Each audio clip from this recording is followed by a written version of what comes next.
salah as well.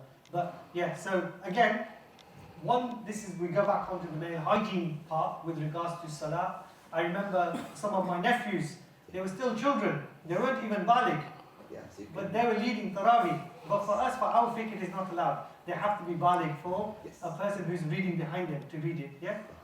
So alhamdulillah, we need to give them opportunities to read as well.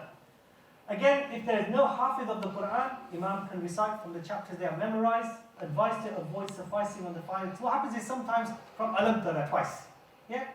You can do a bit more. The more you read, the more rewarding it's going to be. Every effort must be made to perfect the pronunciation and the recitation of the Quran. Our tajweed is very weak. Yeah? We need to practice, continuously practice.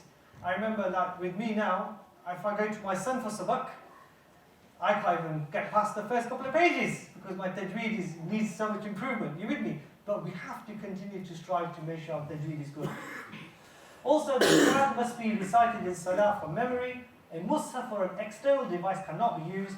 Allah subhanahu wa ta'ala will reward those households without a hafiz according to their intention, desire and action of previous years, inshallah. So this was done during COVID time.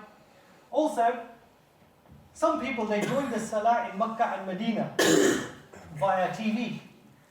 First of all, Isha time there is not even our Maghrib time here.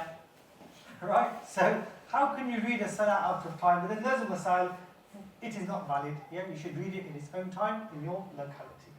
Okay, alhamdulillah, end of